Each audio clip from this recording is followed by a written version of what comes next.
Test.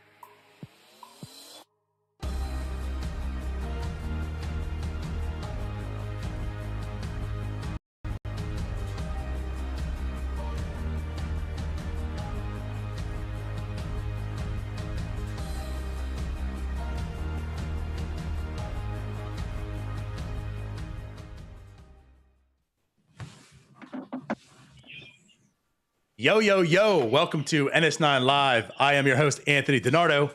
With me, as always, Tyler, a.k.a. Wagner the Hopeless, and Jim Rosati from the Northside Notch. What's up, everyone? How's your Thursdays? Tyler, you look so enthused. Yeah, I had to give us a little retweet real quick. Get that little Wagner to Kutch bump. My bad. Look up at everyone. How you doing? I'm sorry. I'm out here trying to support our product. Give us a retweet, and all I do is get trash for it. It's insulting. It only took you a whole season to do it. You know what? I try to support Starbucks, but you guys are just way too early for me. Although I was up early enough to watch one episode this week, or the episode this week. That's right. Did I? I made it about 3 minutes, and I realized I need to go back to sleep. I do just have to say, before you start, Jim, it's where Clothing Company says, nice shirt. I have to say it. Finally, the jersey's here for everyone that wants to know. I've only ordered this literally a year ago. 2 wrong jerseys later, I finally got it. It's good looking. It looks good. It looks good. You know what else? It would look better on someone else, but it's a good looking jersey. I don't know. I got the... All right, Magic Mike, calm down. I also got the shirt within the shirt. So. That's what's important, on fellas. Stream tonight. Shirt within the shirt. Shirt there within we the go. Shirt. Good old so Jim, how many of those have how many people have bought that shirt? Oh, that's a one of one. One of one. Okay, I was gonna say there can't be anybody else who owns that. Unless I don't know, unless some people want it, I'll put it up there. Yeah. Probably about the same amount of people that bought the I Am Wagner to Cut shirt too. How was there a second person? The Darter's an idiot. Yeah, because Tyler and I bought one. Oh man, no, it is strange wearing that around. I Am Wagner to Catch. Yeah. What if all 3 of us just wore it when we were all together at some point? Like, it's weird though, because I wear gray t-shirts a lot, and sometimes it'll be on underneath something, and I'll take it off, and someone will look at me funny. Like, what the hell does that mean? Don't worry about it. It's a long story. Yeah. Well, now you're no longer Wagner to Catch. Now I'm hopeless. Yep. Anyhow, Jim, how are you? I'm doing good. I'm doing real good. It is snowy here. It is cold, but no, we're doing good. How bad was it getting into your car on Tuesday? I feel so bad for you. Oh, yeah, I'm sure you have a garage, Mr. Fancy Pants. I also work from home, so I didn't have to go anywhere. I did, though, have to go to Starbucks on Wednesday and today. So I drove to Starbucks today and yesterday just because I needed to. I didn't feel like making coffee at home because it's just not as good. That's like a double whammy for me. You were sitting your ass at home, not moving, and you were too lazy to push a button right at home to make coffee that you got in a car in the freezing cold, drove to Starbucks to get it. No, not that I'm too lazy. It's just it literally doesn't taste as good. That's the coffee at Starbucks. How does Starbucks taste the coffee better? It tastes so much better. I even use the Starbucks coffee at home. Like I use like I grind my beans. Like so I have the Starbucks coffee beans that I grind up and make the coffee. It's just not as good. Jim, you're the most city person in Kentucky. Damn, luckily, luckily, there's a Starbucks like a half a mile from me, so I can get there in 2 minutes. Like I don't want even in the snow. I'm not trying to bash Starbucks because I do appreciate it. I think there's much better coffee out there. The one thing I'll give Starbucks though is it's always consistent. Yeah, make your jokes. It's always consistently terrible. It's always consistent. What I say by that is Dunkin' Donuts, their coffee sometimes can be a lot better than Starbucks, but also it could be terrible. I just find it's always different every time. Where Starbucks, it tastes the same every time you go there. So like I'll give that props, but like I don't think I've ever made a coffee at home unless I'm, which I won't buy, but like unless you're like getting Folgers or something and been like, oh, this tastes worse than Starbucks. I'll tell you what, you guys have been out of the office for far too long because I've been drinking terrible office coffee for a good 2 years. I won't. Yeah, no, I'm not doing that. I'm not doing off. You know what? I will actually, before when I went to the office every now and then, I would do the office coffee, but that's because they have a Keurig machine. So we have one as well. That's a bit different. That bad. Yeah. That's a bit different. It's not even so much I won't do the office coffee because it tastes terrible, which it does. But I just feel like all those people at work touching that, I don't know. It just, skeevy. Man.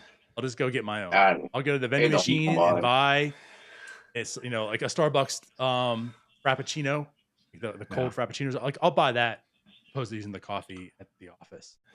I was actually banned from making coffee in the office. I put too many scoops. I put way too many scoops in it for everyone else. I don't care. Banned. I put like 8 scoops in. Banned. Like only Tyler's banned for making the coffee. No, you know what I mean? Come on. No, I mean, no, really, because the owner of the company, they said he was bouncing off walls, and they're like, "Who keeps doing this to the coffee?" I'm like, "That's me. I like my coffee like jet fuel. I don't want to have to pee all day because I've drank 8 cups of your crappy 2-scoop coffee. I'll just put 8 cups in my 1 coffee, and I'm good." We talked about this. We talked about this on Dinner's Dugout once. You do like jet fuel. Exactly. Which is another reason why I go to Starbucks, because I can't do espresso at my house. And I actually, that's what I need. I need the espresso. Oh, I love espresso. I actually purchased an espresso machine not too long ago. See, I've thought about it, but it intimidates me. What do you mean it intimidates you? You put the pot in. It's the same thing as a Keurig. They seem like super complicated. I feel like I would mess it up. See, and on the flip side, though, Keurigs, I don't get enough coffee out of it. I don't think they're caffeinated enough. Right? I agree. Down, and I just feel like I'm wasting K-cups. Yep. Agreed. I guess to say it, Ethan says that their coffee is terrible, all of it. I used to never be much of a coffee drinker. I guess it's like beer, like you're a kid. Yeah, you just like get used to it. It's just something that it's, an acquired taste. You get older, you start drinking it and get used to it. But yeah, so I've had Keurigs now for a while. I still have a Keurig. As mentioned, I just bought an espresso. And just as of 2 weeks ago, I think my wife bought some, starting to do pour overs. That's some good stuff. I'm not that fancy. I'm just a black coffee kind of guy. I'm starting to get into fancy. My pinky's on the air now when I'm drinking my coffee. Denardo, you're definitely a creamer kind of guy. I do, but not a whole lot. I have drinking it straight, and I'll tell you what, it's been since that conversation we had. Like I mentioned, we talked about this on Denardo's Dugout before. So you guys have intimidated me. Sometimes I feel like I got to put my big pants on, because Tyler and Geddes are looking down upon me. And I've drinking it straight some. More of the Nespresso I've done it with. I don't do any creamer. The only time I will do creamer, every now and then I'll tap into one of them frozen coffees. Little caramel pump from Dunkin'. But I don't want to spend $4 on a coffee. I don't do Dunkin'. I don't do Dunkin' Donuts. I could I think stroll through Circle K, get me a $1.29 extra large Colombian coffee, and be good. You know, it's weird. You mentioned about the ice or whatever. When I'm home, I mean, it's hot coffee all day long, right? You pour it, you start drinking it. But I feel like anytime I'm out, I always get iced. Very, very rare do I get hot coffee. It's a treat yourself. To treat yourself. Well, also like today when it's 84 degrees outside, it's hard to get a hot coffee. Piss off. Just saying. I had to scrape 2 inches of ice off my car. It was 84.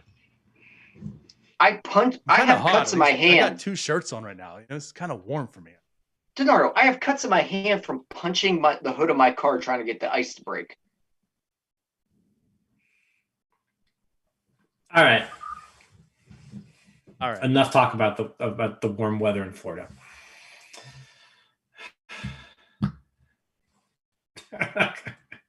So then what are we going to talk about? I don't want to add to that. I don't want to hear about it. Should we go into spring training then? Should we start talking about the warm weather in Florida?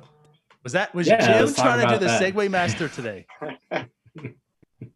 Speaking that would have of been a good warm, segue if either one of us would have picked up. I know on it did take me a second. Speaking of warm weather in Florida, yeah, pitchers and catchers reported yesterday. And apparently Brian Hayes, too, was down there. They showed some videos of him. Looking good.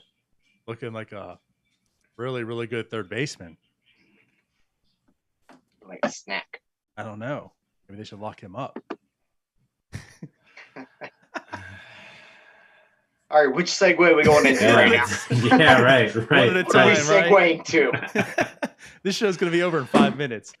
Yeah, Yes, so many pitchers and catchers have officially reported. You know what's funny, Jim? I just wanted to bring this up because we talked about this on Starbucks. You mentioned it how it's going to be the day where you're seeing nothing but videos, right? All the media members out there with their grainy Razr V3 phones taking video of these pitchers and such, telling everyone how great they look, right? Every guy's in the best shape of life. It wasn't a whole lot. And I guess if we really think about it, I mean, COVID still exists. So we kind of missed out on that. Yeah, I wonder just what the access is like at Pirate City. So, yeah, there's not really a whole lot of content out there throughout the day that we've been used to. Right. Which I'm fine with. I don't necessarily need to see people playing catch. You know what? I do love. There's a hashtag on Twitter that's spring training drills. I love that. It just takes you back to old baseball. But other than that, I don't need to hear about it. How everyone's in the best shape of their life and how Colin Moran's going back to his Astro days of drills and blah blah blah. I don't need to hear any of that. Pirates are gonna suck. We're all gonna know it. Let's just get through it. Yeah. I mean, I admit, I don't need the who's in the best shape of their life thing. That story's played out for me. I'm done hearing that.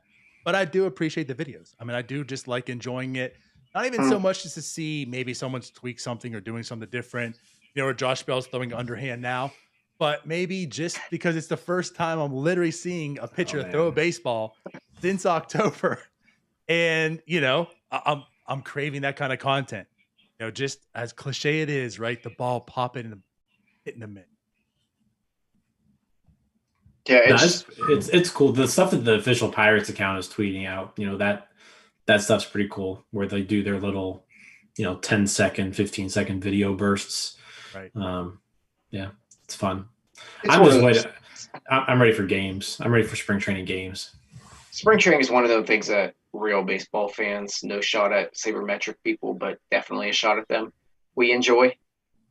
The rest of them are like, well, what's this exit velocity off of batting practice? What's the launch angle? Right. Yeah, that's coming, Tyler. Good Lord. Let me just watch baseball without numbers, please. I'm done with it. Well, you can do that. You just watch a nationally televised game. But not the one that shows nothing but those numbers. Not the special one. Don't not the one on ESPN with too. Mike Petrello, the one on ESPN. Breaking down exit velocity and launch angle. It's fine and all, but I don't need it every second of my life debate. okay, it's a whole conversation for another day, and I don't want to drag us into it, but I really do feel like part of it is ruining baseball, but that's a whole nother discussion that will take an hour or so. I get it. I feel you. We can move on. Yeah, I think there's another day for that. But it's just exhausting at times. But yeah, so pitcher catcher reported, and Brian Hayes. So I don't know. Let's kind of break it down into it, because I think there's one thing we can say about this roster. Like Tyler said, it's not that good. So I don't really think anyone's should be gifted any roster spot on this club. There's been a lot of turnover, especially with the rotation, as mentioned. Jameson Taillon, not that he was here last year, but no longer on this club. Joe Musgrove, no longer on this club. Trevor Williams, no longer on this club. So I thought, well, Tyler, I should say, why don't we go ahead and talk this week about maybe predicting who's going to be in the 2021 rotation. So I'll tell you what, Tyler, let's give you the floor. Your topic. Go ahead, run with it. Yeah, I'm going to be honest with you. I looked into it, really sat down and looked at the depth chart for the first time this afternoon and thought, man, I could see him getting moved. Maybe they bump him up. But really, I almost feel like everything's kind of set in stone right now, where you've got Keller. He's a no-brainer. He's in the rotation. Not a question. I think you got Chad Cole. There's too much upside there to not have him as a starter. If you look at it at the deadline, I mean, what are you going to get for reliever Chad Cole? Not much. You might as well take the chance right now, see if he can do something as a starter. Worst comes to worst. If he's awful, move him to the bullpen. Go from there. Brault's the guy I think you look at and go, if they move him, that's where a lot of these puzzle pieces can move. But at this point, I'm not sure that they can move him or will move him. Yeah. I know a lot of Pirates fans seem to be higher on Brault than I guess myself and probably the rest of Major League Baseball. It only takes one, though. Then after that, I think you go Brubaker, and probably that's where it gets tough. I think you got to go with the guy, I can't pronounce his last name. Jorge? Yeah, him. Still can't pronounce that one. That's, I think, where I go instead of Ponce, but that's where I'm at with it. Just, he's got the Major League experience, and he's, based upon the trade, you would think he's part of your future, so that's where I would go with it. But Ponce is in there if you can do something with Brault, which I would prefer to have Ponce over Brault to begin with. But, okay. I mean, the Pirates are just – they're going to roll with the guys that have the experience right now, I believe. I'll tell you what, just throw in here, we have a comment. So from Mitch, he goes, elite changeup and a lefty, getting craftier sorry, your comment went away. Getting craftier as he ages, Brault is good. So like as you mentioned, he's Jeff Locke. He's Jeff Locke reincarnated. As you mentioned, he is getting a lot of love. The changeup, and I think Jim touched on it. Did you talk about this on Wednesday? It was yesterday. His changeup. I talked about there were some similarities between Brault and Anderson. Right. I forgot Anderson. I'm sorry. I completely forgot they did that. I didn't really go into. I would bump Brubaker back, and then Brubaker would be in the bullpen, and I go hooray as my number 5. Yeah. Well, I guess get back to Brault. As he was saying, like he is getting a lot of love. I mean, he had a fine season last year. He did. Yeah. He pitched more to strength. So when he said we saw the change up, I'm very effective. But I'm kind of like in the middle too. I mean, he pitches strengths, but he's also put in really good situations. For the most part, he only saw a lineup once or slightly over that, right? He wasn't like your traditional starter. He wasn't in there seeing the lineup 2-3 times over. So that worries me a little bit. But and also, of course, like his career to this point, before that. So, the limited time, I still want to see more out of it. Now, he's going to have every opportunity in here. Like, that's what we're kind of getting at. There's a lot of mediocre options that the Pirates have, mediocre to very, below average. So you're going to need arms. Every team needs arms this year after the 2020 season. He's not traded yet. I know there's been some talk. You've heard Chad Kuhl's name, you've heard Stephen Brault's name, but they're still here today. I don't see, and I'm not sure if they're going to be gone by the time the season starts. So right now, I think obviously, like what you said, Tyler, you're penciling in Mitch Keller, and I think right now, if the season were to start today, you're penciling Chad Kuhl and you're penciling Stephen Brault. Like those are the 1, 2, and 3. Dead. You probably pencil in Anderson as well. I just completely forgot he existed because the Pirates' major league signings don't happen ever. And that's fair. So I do agree with those 3. And potentially 4. I also do believe that that Anderson's the 5th guy. But it is interesting, like you mentioned, Chad Kuhl, I think, could be a very, very dominant reliever. Like, they're going to give him every opportunity to be in the rotation. I think he's still a very good pitcher. I like Chad Kuhl. I've liked Chad Kuhl, especially going to last year, and I think this year he can really show what he can do. But it's like going back to, I just had his name too. Got traded from the Brewers to San Diego Pomeranz. I was going to say Zach Davies. Oh, no, like the Pomeranz, like he was a starter like pretty much that whole year, right? And like got the trade. I think he made like a few relief appearances in Milwaukee, and then he got traded to, San Diego and blew up. Like I feel like Chad Kuhl could be a very, very like a Pomeranz type of guy. Very, very effective reliever. And we know relievers have a lot of value at the deadline.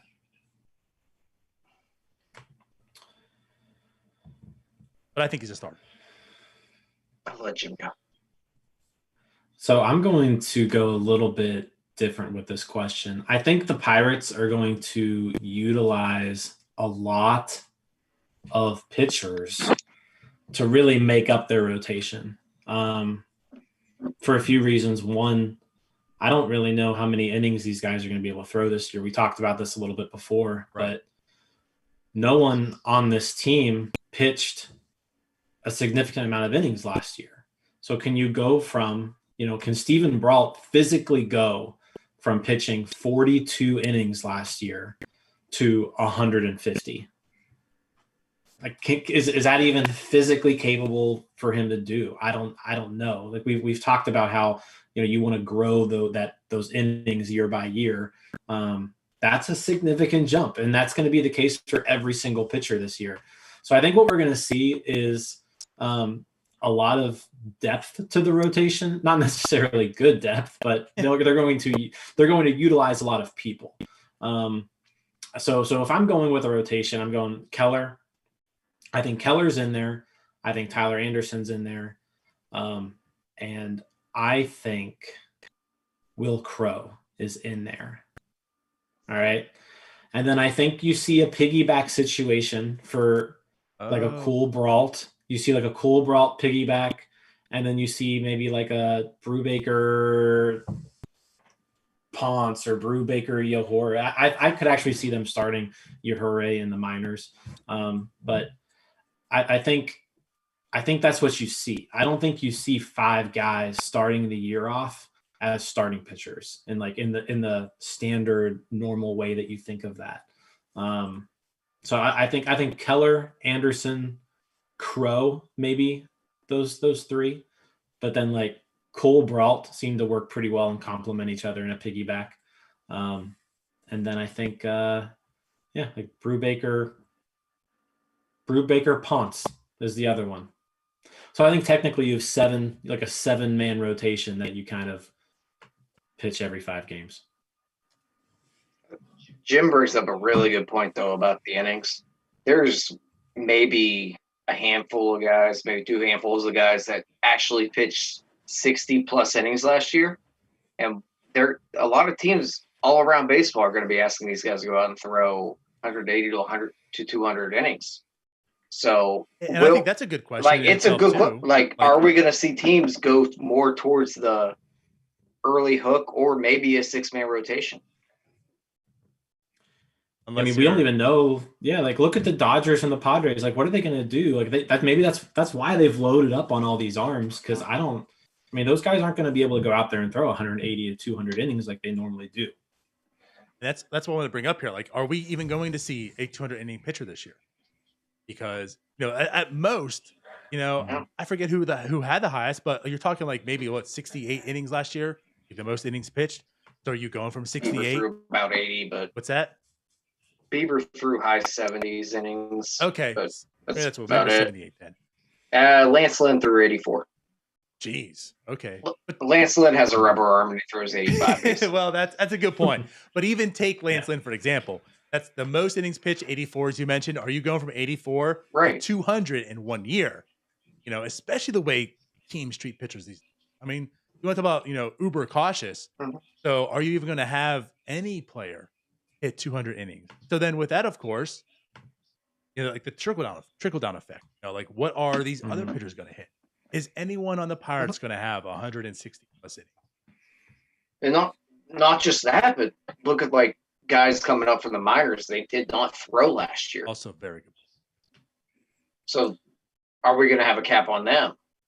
Because I just looked and we had 3 pitchers throw over 80 innings. It was Bieber, Herman, and Lynn. Wow. So 3 guys. A couple guys really I wouldn't have expected. Like exactly. Those weren't the names on top of my list. So I think that's the issue this year is you're going to see some very creative usage of the staff. Oh, sorry. Hendricks was the other one, and he throws. I put him in a river. You can hit a home run off him, so yeah.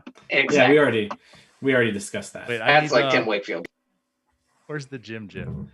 I was like, that's actually how the GIF originated. Right.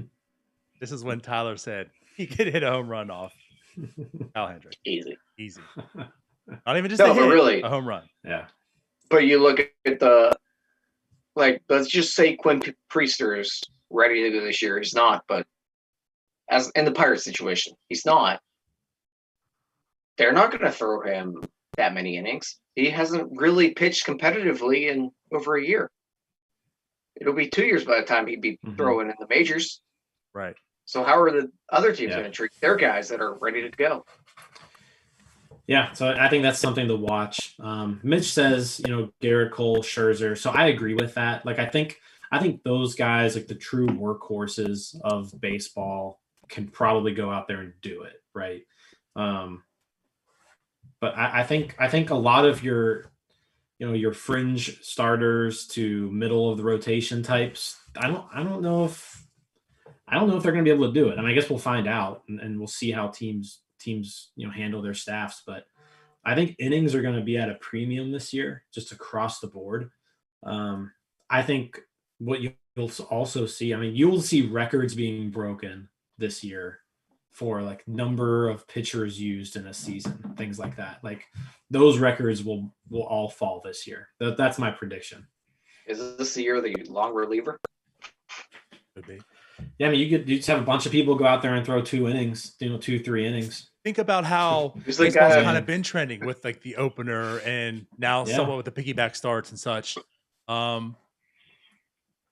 I don't know if it's good or bad or whatever, but it's almost like it's made it easier for, I think, this year to teams go ahead and do it.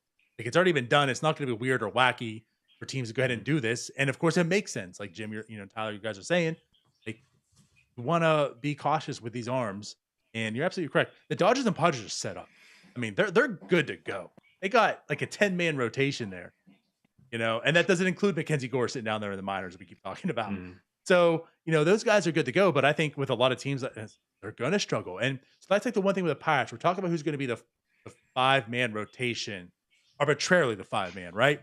But it never makes only use 5 sense. Well, that's part of it, but also makes sense that like eventually the odds are Chad Cole and Stephen Brault will be traded. So we're already struggling to find arms. We see the arms that we have, right? Like they're mediocre to below average. They're not very enticing. So it's like when those guys leave, right? When there's a void to fill there, it's like, then who's the next man up now too? We talk about Keller, Cole, Brault, Anderson's getting some love, Brubaker, Gurry, and There's Crow and Ponce. So it's like I feel like the Pirates need more pitching than those. I mean, I would agree. Well, yeah. Like those starting pitchers that are on the 40-man right now. So there are what 1, 2, 3, 4, 5, 6, 7. There's 8, right? The Pirates are going to use more than 8 starting pitchers this year. Yeah, I don't think there's a question about it. Who the hell's next? But to throw it back to Mackenzie Gore with the Padres, are they going to cap him? I mean, Pirates. Mackenzie's Gore not even in that rotation, Tyler.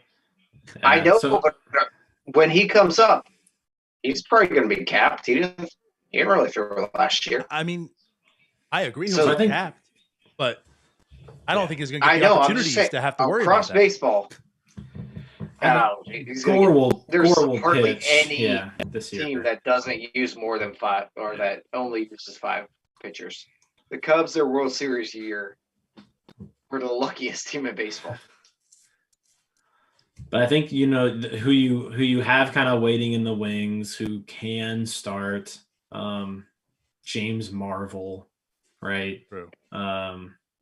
Clay Holmes can kind of technically do it if you need him to. He's still around. He is, yeah. Non-roster invitee, yeah. Just get rid of him already. But as far as from Kingham, for all I care, the prospect standpoint, like I think you see Cody Bolton this year. Yeah, that's someone who I think he's somewhat exciting. Yeah, I think that's probably your top pitching prospect who makes a debut. And I just wanted to go back to what you said, Jim, about the piggybacking. It's weird because it happened, and I really didn't think about it this year. And maybe it's just because I don't know. It feels like this is going to be more of a normal season. Like last year was just weird and wacky, and they did it, and it also made sense because Chad Kuhl's coming off the injury and whatnot. I'm for like the piggybacking worked. I guess when it worked, it really did. You looked at how they were effective. Like Kuhl's most effective outings were those games where he came in after Brault, in like the 4th or 5th inning, and Brault and Kuhl would combine for 7 to 8 solid innings. I felt like that was a pretty strong duo there. Right, and I was gonna say, like, I remember Kuhl had the finger injury. I want to say it was during a piggyback. That's what I said. It worked when it worked because I know the one start he had was pretty bad. And again, I know injury was involved, so like kind of toss it out the door. But right, like Chad Kuhl was pretty good last year. I know he gave up the long ball. We talked about that on Starbucks. This year, maybe that helps him out. But yeah, like and with Brault, I mean, he was put in really good situations. When Pirates Twitter was blowing up because he had a perfect game, right, sitting down 9 batters. I'm not talking about like he had 20 batters sitting down, 9 of them. And he took him out. Like that was the point of it. It worked. Yeah. But yeah, like Brault was put in a good situation. Chad Kuhl came in next. He pitched fine, and that was a way that 2 guys could eat up some innings without really wearing down. So I think I'm in favor. I want to see the piggyback again. I mean, this is the year to experiment. Why not? That too. I mean, if you're going to experiment with something, this is the year to do it. And I think it's going to end up being a necessity because you're going to need people to pitch all these innings. Whatever you got to do. I mean, we don't have a center fielder. Just figure it out. Everything's just throw it at the wall, see what sticks this year. Right.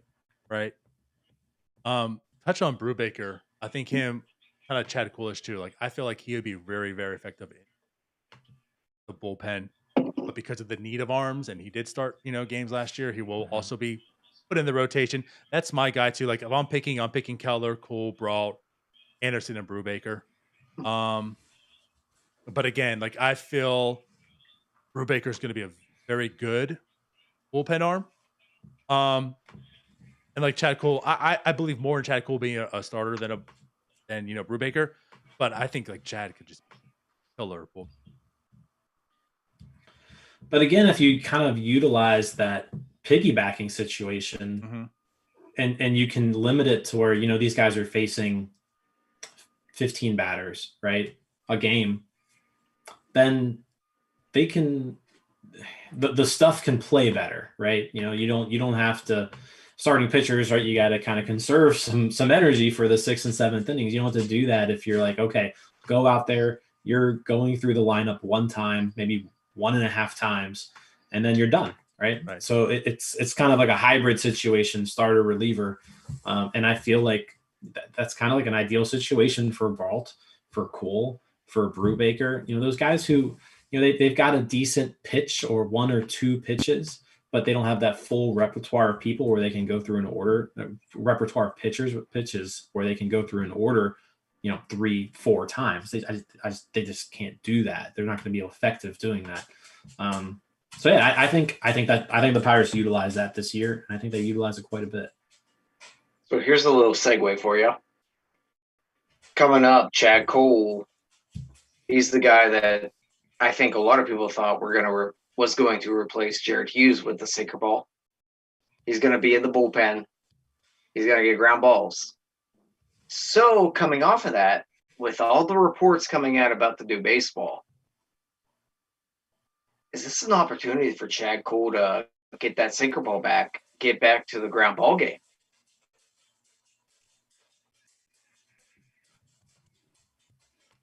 You know what gets me, though? That was never really a truly effective pitch for him. Not really, no. He came up and it never worked. Right. No. So maybe part of it was, the baseball changing. Although early in his career, I still believe it was the old baseball. I don't know. I want to say no. I know where you're getting at. And we talked about this too. Maybe are we reversing back to the old ways, right? To a degree. But I think Chad shown last year, like, what he can do. So now Oscar Marine back. Good last year, though. Chad Cole hasn't really been that good. He's never been that good. Since, like... He's the guy that throws fast. He was fine his first couple years up. And, like, his 2017, where, he was in the rotation the whole year, he wasn't bad. But, like, 2020... I'm looking at these StatCast numbers, too, just kind of... And his page is... Lots of blue, a lot of blue on this page. It is. See, so the expected numbers aren't where you want to see them. The walk rate was high. People are hitting the ball hard off of them.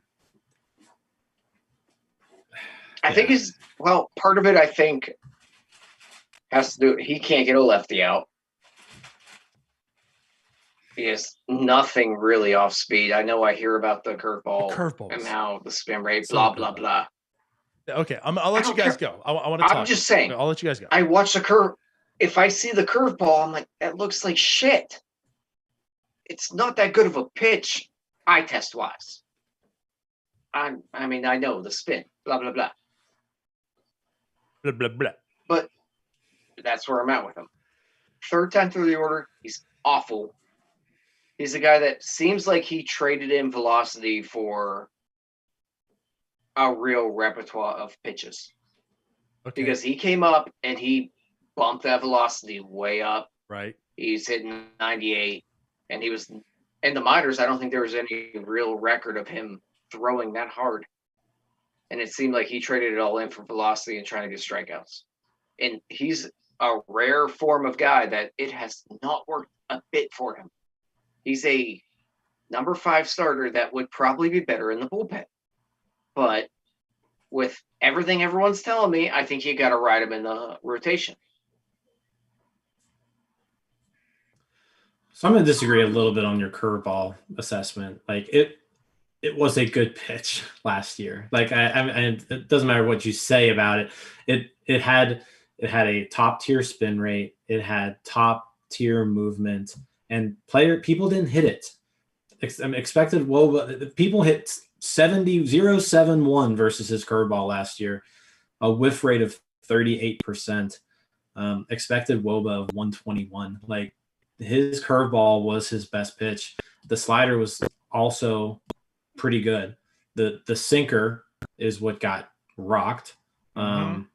So yeah, I'm not for the throw more sinkers. I'm for the throw more sliders and curveballs. Okay, so now for me to get back to my point here, because I don't have much of an argument. What you guys are saying are all facts.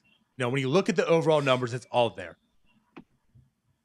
Where I'm coming from is more of what I feel they're more of, like what there's more of in him.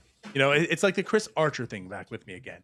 You know, with Chris Archer and Chad Cole, I will hold on and die almost on this hill until they finally prove me wrong, until we're like 30 years down the road. And it's like, oh, I'm finally going to give up and say I was wrong.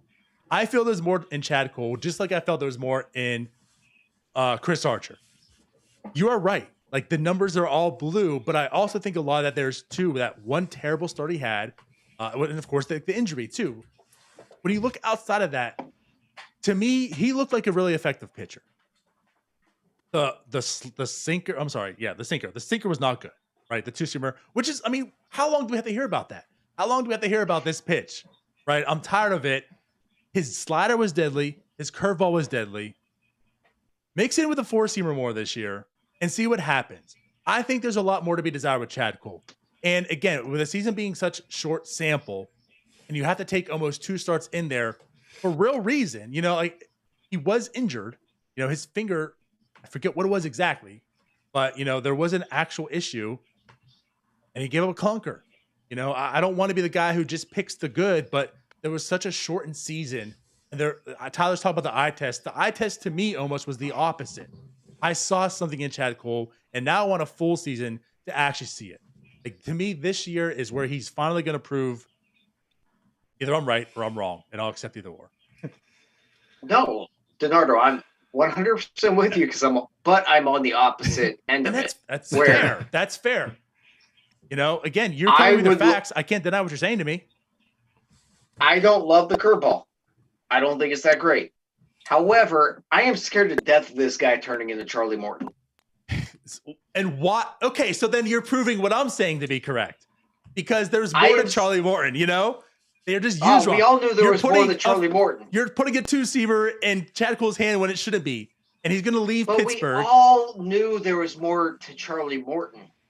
Well, okay. Maybe that was a little extreme. We didn't know there was more to Charlie Morton. He had electric stuff, man. Because at that point, we didn't really know that we're all a little stupid. We didn't realize that he could have just used the curveball to get the lefties out. They could never get out. And that he could throw 98 with cut. That part too. That's the thing, though. We did know. Like his nickname on Twitter was Electric Stuff. Yeah, but that was more of like a joke. But it was a joke because people said it. But it was true. Exactly. Like, yeah. But he never showed it. Trevor was just like, you know what? I decided to throw harder. So I did. Just sad because that's like literally his quote. So I'm just waiting for Chad Cole to turn into Charlie Morton. Okay. And make me look like an idiot. But that's like where I'm getting at. I can see that from him. Maybe not. I mean, I'm not saying that Charlie Morton's level by any means. I don't think he's there at all. But I think he can be the curveball sounds good. A very effective pitcher, more than just a fine pitcher, as Jim loves to say. And if not, Chad Cole's ever going to throw the innings that Charlie Morton does in the bullpen. I will agree with the bullpen part, but yeah, Charlie Morton does have that nasty two-seamer that he just decided, I'm going to add 4 miles an hour to it for fun. Chad Cole, not so much. Yeah, he can't. Well, he kind of has done that. He's done it in the past. The velocity has dropped down since his surgery, and so I don't know if he's going to be. I don't know if he's going to be that guy in 2018 who averaged 95. Right? He may touch it every once in a while now, but last year he averaged 93.9. So he dipped 1.4 miles per hour from pre-surgery levels. So he also may have gotten a little bit stronger. You know, it was his first year back. So we'll see what that looks like this year. But the fact remains that pitch was never effective. I mean, even in 2018, right, that sinker got rocked. It got rocked. 2017, it got rocked. 2016, it was his worst pitch, and he really only threw 2 pitches in 2016. He didn't even throw his start throwing his curveball. I don't know if you could find a pitcher that has a very good sinker anymore in the last 5 years. But that's what I'm saying. So I mean, that pitch, he needs to throw it less. Like that is a pitch that hitters are hitting the ball off of him, and he has other pitches that are more effective. I think I'm more kind of in between you two with Chad Kuhl. You know, I'm not like super high on him, but I'm also not super low on him. I think he can be an effective like number 5 starter. And I think he can be a really good relief pitcher. But again, on a team like the Pirates, they just aren't good enough to utilize him in the relief role. Therefore, he has to start. And I think he can be effective.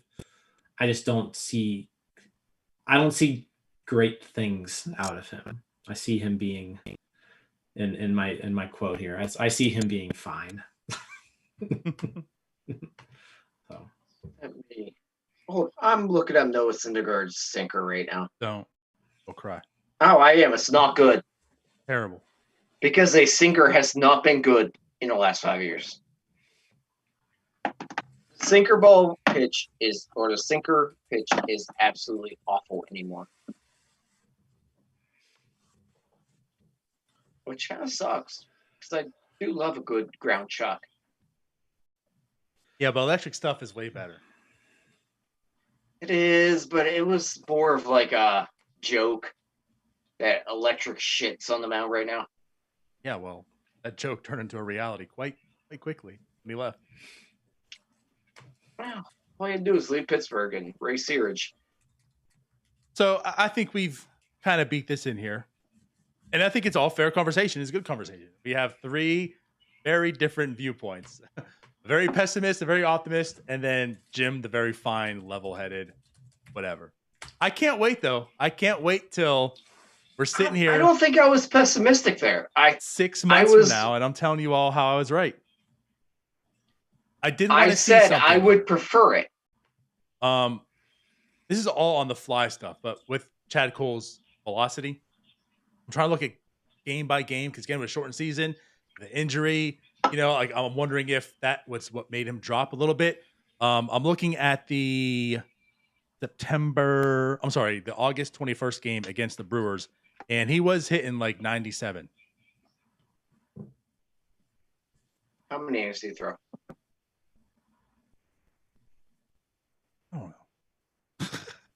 I don't know. Look, I'm just checking. 5 innings actually. Okay, that's actually really good then.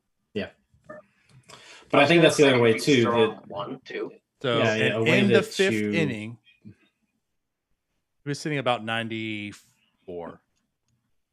Okay, so I think that's the way that you bump up his velocity. Though is again, I see them kind of utilizing that piggyback situation where they're asking him essentially to go out there and throw 4 innings. Which is what he's thrown his entire career because it's not good. Shut up, Tyler. We're done. I'm sorry. He gets knocked out of a ball game in 4 innings every game he's out there. Way. I'm taking my mic and I'm going home. 4 innings, 5 runs. He's done.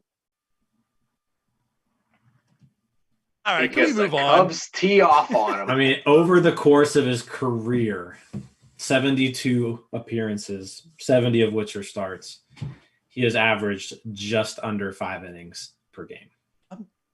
We're done. We're done. Exactly. Stop. The guy's not an innings eater. He never will be. By circumstance. Not his fault. Nothing's his fault. But if something does go correctly, I'm not disagreeing. According to everything I've been told, which I don't agree with, the stuff is there. So I'm willing to let other people be right for once in my life and watch him go start every day or every 5th day. So maybe Chad Kuhl can do to Tyler what Jeff Hartlieb did to me. Oh, he's terrible. When I was just I was just trashing Jeff Hartley nonstop his rookie year, and then last year he goes out there and actually becomes oh my God, he was so bad. Like he was good so old nice bad. Jim, the guy everyone loves on Twitter. Well, mostly everyone loves on Twitter. You know, I'm like, damn, Jim, you got some he hatred was towards this guy almost. He was terrible. I mean, he couldn't get his ERA under 9 until literally the last day of the year. He got his ERA right to 9.00. And then last year he came out and was actually an effective reliever. So I was happy to see that because he seems like a nice guy. He just was terrible. That's all. I don't want him to be terrible. I don't want him to be terrible. I want him to be good, but he was terrible. And I bet if you asked him how his 2019 was, he would say he was terrible. I mean, that's probably fair. Yeah. I'm going to be honest. I would not call last year good. The guy throws 100 strikeouts, 7 per 9. Woo. It was a step in the correct direction. It was. Someone call Archimedes Caminero in. He was one of our most effective relievers last year. Which wasn't saying much. That's not, yeah. Jim, that's like being the tallest midget. Again, he was one of the most effective relievers last year. Touche. There you go. Like being the best Busch Light in the pack, you know? Yeah, I drink Keystone. Same thing. I do love Busch Light, though. All right. Can we move on from this? Yeah. Because I feel we're going to go wrap around back to Chad Cole for some reason, and I don't want to. So let's extend the show a little bit longer here. We'll move on from these pitchers. Last night, Fernando Tatis Jr. signed a huge extension, 14 years, $340 million. Don't think we'll be seeing that from anybody in the Pirates. Not just because it's not talent, but because we'll never see $340 million as an extension for the Pirates. Unless the year's 3,043. So my question is, who do we think might be next for extension season for the Pirates? Jim, you go first. I mean, I think if there is a candidate, it's Ke'Bryan Hayes. I don't think we're in that territory yet, nor do I.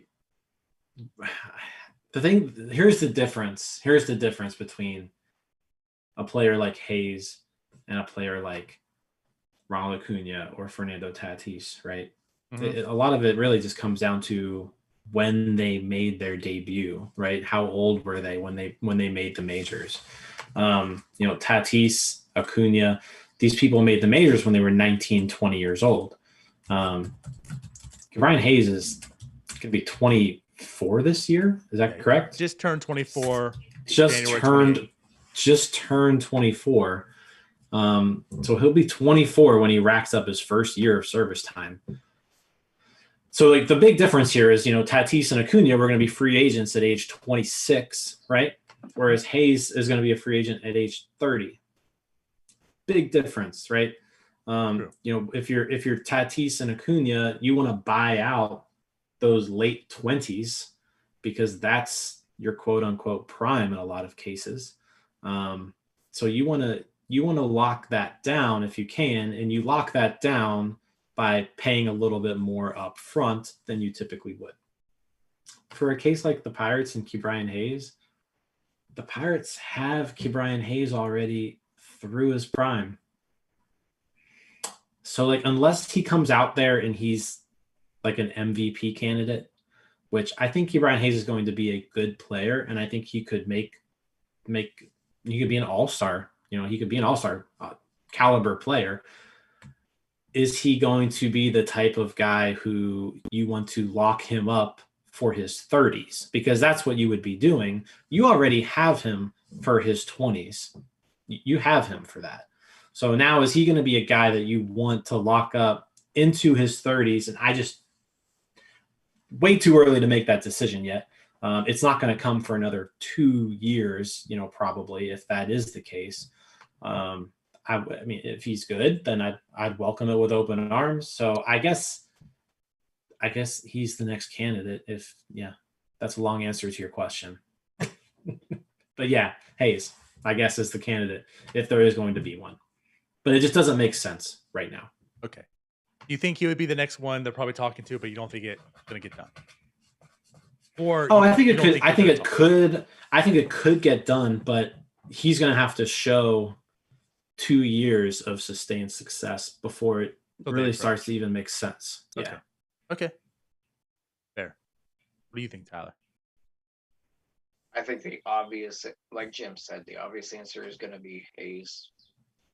They've saved enough money right now that I think everyone's on board of just throw the money to Brian Hayes and maybe buy out the arbitration years, buy out all that crap, add a couple years and get him to age 30, 32. In terms, I mean, the Pirates will never do, I don't want to say never, but unlikely. I think the youngest guy to come up that they might have a shot of signing to a long-term deal might be Alexander Mojica. He's 18, maybe makes his debut by 22. That's even a real shot in the dark, but do you think we're going to wait that long? And that's for him. I mean, what else they got that they're going to lock up long-term? Yeah, I mean, that's fair too. Most of them are going to be 30, but if the like Pirates Jim said, in though, like the 2009, 2010 era of like the rebuild, right? You're looking at like the Kutches, the Martes that are coming up, which kind of fits that timeline. That's where they're at. So that's also fair. And then what fell after was a McCutchen signing after his what? Well, technically Tabata did. What, 24? Technically Tabata did, right? Yeah, Tabata. So, I mean, if you want to call that, it was essentially the buyout as arbitration. Yeah.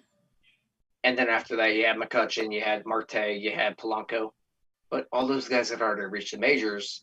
So if we're talking of a guy that can peak young, I think Mojica's the best shot they have, and that's even saying that's a question mark of whether he makes it. I love the guy, but I mean, right now you best shot. Yeah. So not even even this next wave, all the guys that Charrington just traded for right now. Last year or this year, you don't even think them so much. You think it would be like because none of them are at the age. None of them are going to be 22 when they're signing a 14-year extension, or even a 6-year. All right. But even if we're talking like a 6-year extension, by the time they get up there, we're 6-8 years. They're going to be 30 by that time. What's really the point? Maybe a Hudson Head. Okay. Maybe. But there's still all volatility with those prospects. We don't even know. They're not close enough to even determine if they're going to be good enough worthy. So I get that.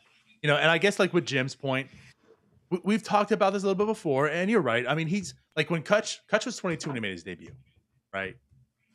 Like you mentioned, Brian Hayes would be 24 now. Still rookie eligible. It made sense for Kutch. You still have some prime years. Brian Hayes being 30. It's like, there's two sides to this. I mean, I guess for the Pirates, I think they'd still be worth it to have him locked up to age 32. But it's Brian Hayes looking like I want to become a free agent at age of 32. We see the direction baseball is going. I think also on top of it, I'm not like this isn't a dig at Brian Hayes by any means, but you mentioned the Acuna one. Yeah, it made sense because he's 20, going to be a free agent 26. Let's do it for the Braves, but also for Acuna.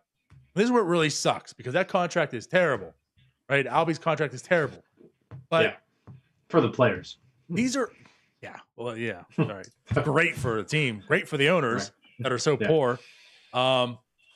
These are also guys that really come from nothing.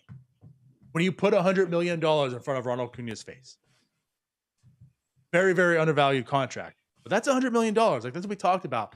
There's a lot of risk in this on the players because of the way economics worked in baseball, how everything's year to year until you become, that free agent at age 26 for him.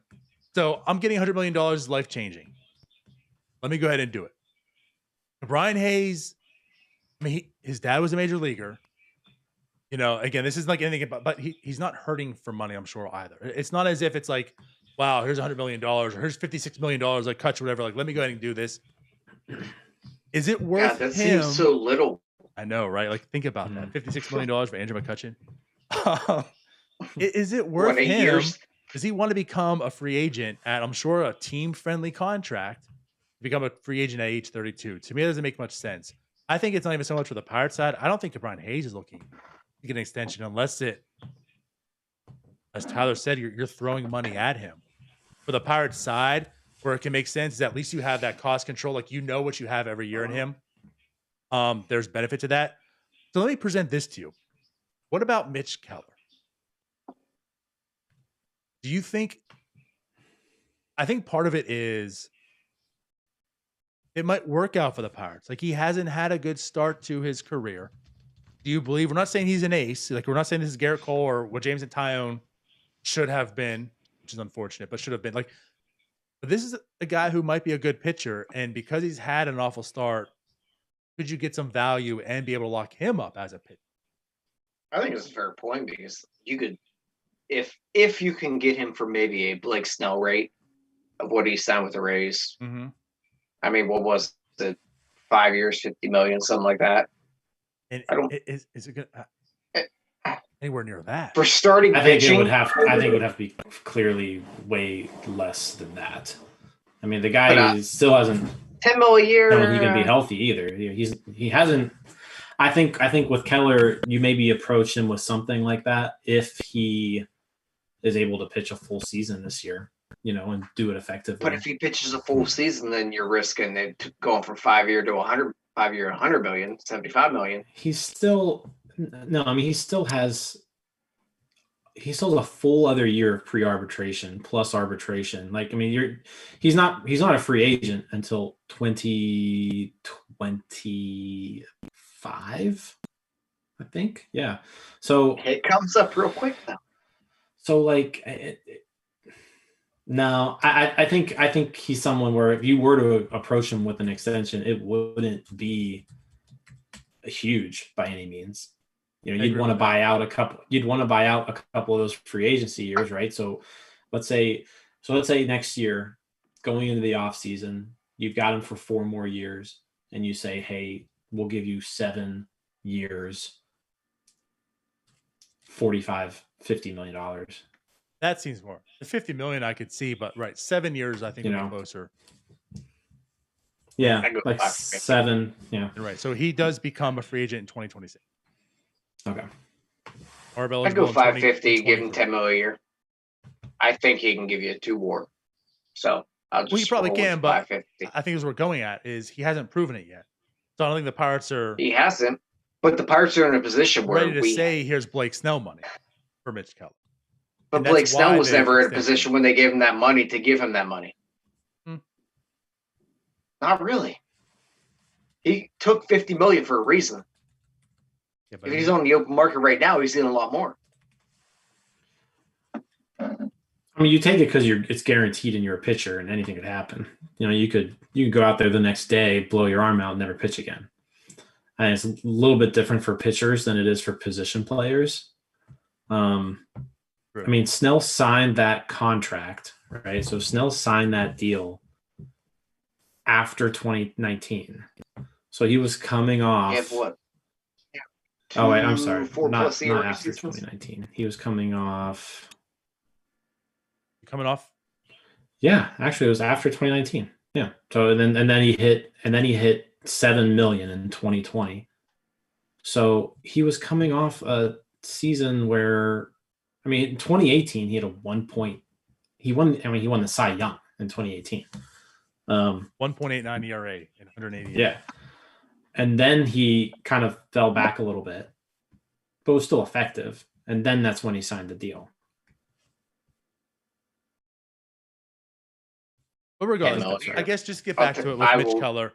I think he could be, because I think it kind of benefits. Like, the beginning of his career hasn't been that good. And the Pirates might look at this as an opportunity. We do believe in Mitch Keller. And again, like, back to the Jose Tabata thing. We're not talking about that cheap of the money, but like in the realm of things, even if Mitch Keller doesn't turn out to be this really, really good pitcher, if he's just a fine pitcher, this isn't life-altering money that the Pirates are just like, oh my God, we've given up so much. I mean, if it's 7 years, $50 million, what do they really give him every single year? Are you okay giving a pitcher, $8 million to be, like Tyler says, a 2-WAR player? And I know it's not the most ideal for the Pirates, but it's like at worst, what is Mitch Keller? And if that's what it is, the Pirates can still, if they can work with that. Yeah, that doesn't hamper them by any means. Yeah. So that's why I do believe Mitch Keller could definitely be one, because, opportunistic Pirates could be looking at this and saying, let's lock you up now. Opposed to, as kind of Tyler was saying, like, what if they do wait a year and he does show he can pitch healthy a whole year? Now his value goes up a little bit and they're going to have to pony up some more money. I do believe Mitch Keller could be. But for me, it's just them two right now. I mean, who else are you locking up? To me, it's not Brian Reynolds yet. Not any of the infield. Unless you can do it like super, super cheap. Like super cheap. Not Kevin Newman. It would have to 30. Yeah, it would have to be like a Tabata deal, because they got Tabata for super cheap too. Yeah. So it would have to be something like that for Reynolds, and I don't think Reynolds is going to do that. Doesn't make sense too. Yeah. No. Yeah. There's not much around there that really does make sense in terms of an extension until they make their debut. Everything's kind of, we'll wait and see. Unless it's like an elite level guy, right? Like there are some people out there where I think it makes sense. Like when the White Sox signed Luis Robert, like that made sense for them because they knew that they wanted to just lock him up forever. So there are instances where it makes sense, but it really only makes sense for those elite guys. So no elite guys on the Pirates, but there is an elite player out there that could be nearing extension season soon. And since Tatis Jr. got 14 years, $340 million, I think his price just went up. Juan Soto is going to be the first $600 million player. So let's talk about this. There's been a little bit of debate, behind the scenes, and it's funny because MLB released their top 100 players in MLB. They released their top 10, and these three guys went in consecutive order. So the young guns, right? The flavor in baseball right now: Fernando Tatis Jr., Juan Soto, Ronald Acuna Jr. Let's talk about them right now. I put out a poll today as well. If you were to pick one of these players today, which one are you taking? I'm not going to go first because you already know what it is. Anyone listening to this show knows what it is. I'll just go first. DiNardo and Jim did make compelling cases to go with Juan Soto. Well, DiNardo made a compelling case. Jim said it's much closer than I thought, but I still have to go with the premier position. We've got a guy that plays shortstop at a high level, and a lot of things I've dug into a little more told me that Juan Soto is not as bad defensively as I truly thought he was. Fangraphs tells you he's a terrible defender. If you dig a little deeper, he's actually not.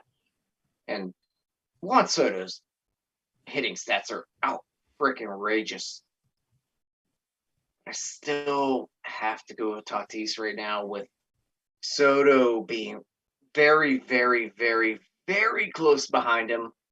Acuna, I feel like, is a guy that I told you guys in the chat. If you show an old timer his batting average, his home runs, stolen bases, they're going to take him number one no matter what. I mean, last year, 2 years ago, 40-something homers, 37 stolen bases. 41 and 37. Like literally almost a 40 player at age 22. You show someone that 21. You show an old timer that, they're going to jump all over that one. But man, Tatis plays a premier position. It's tough to go against him, and he's just so damn fun.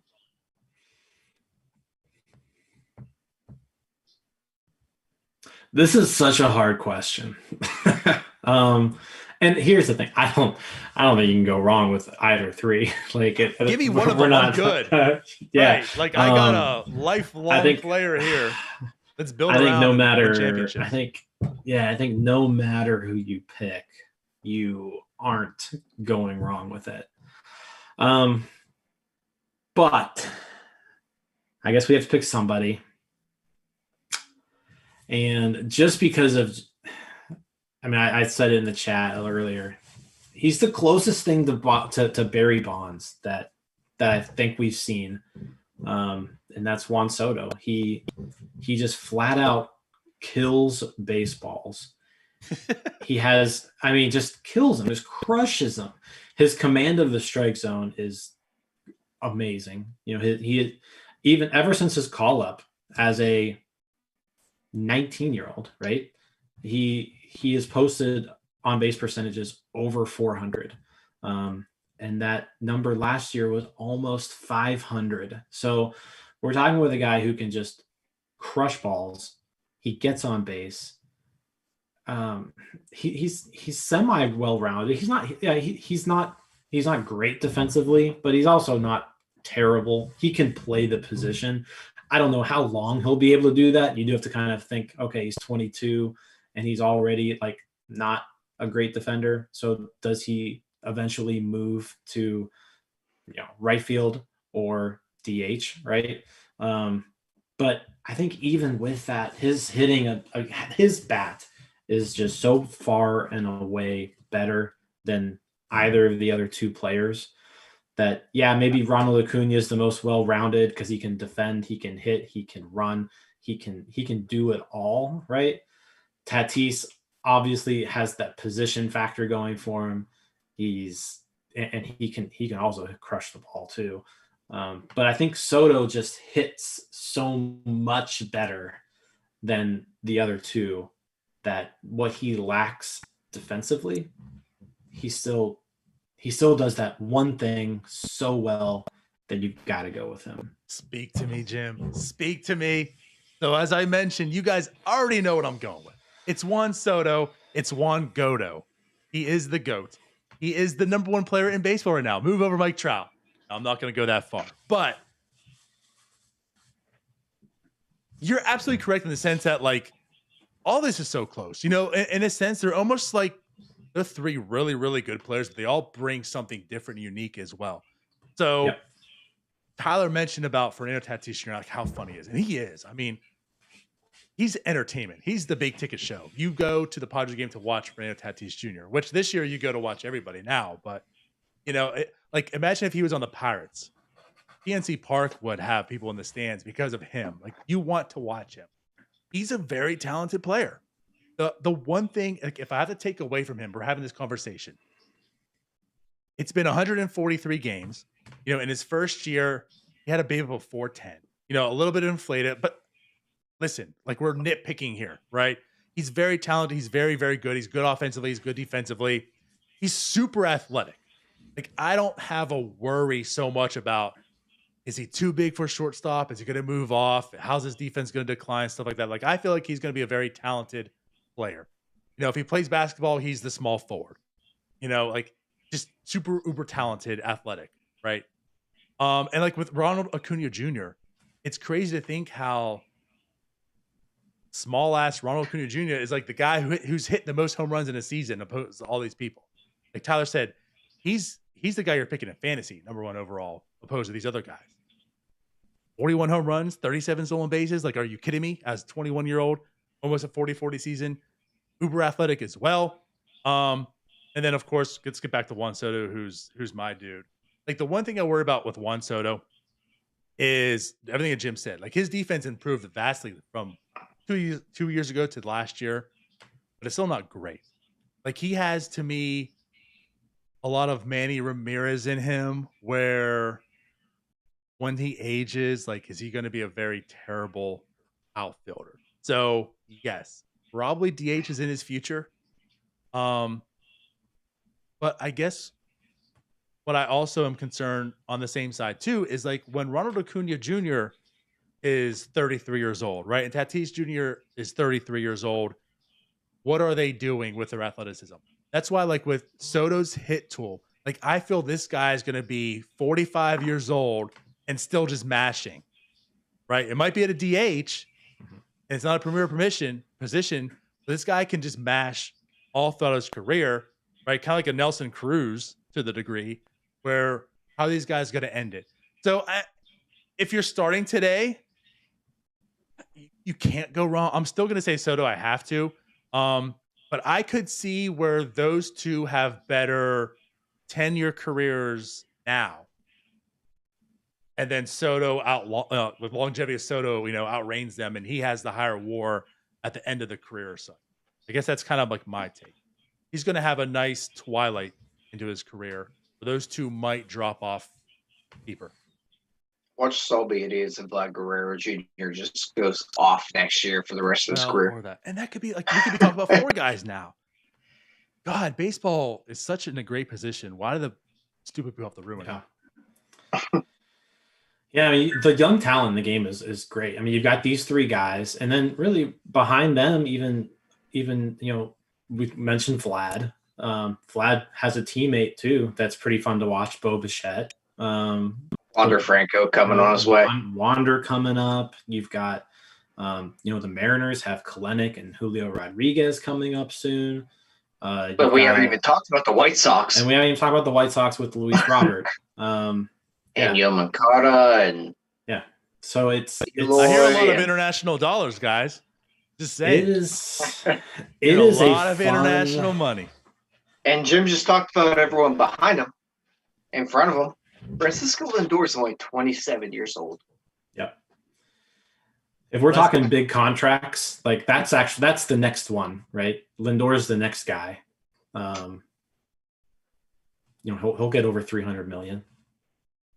He has to be, if it's not now by this next off season.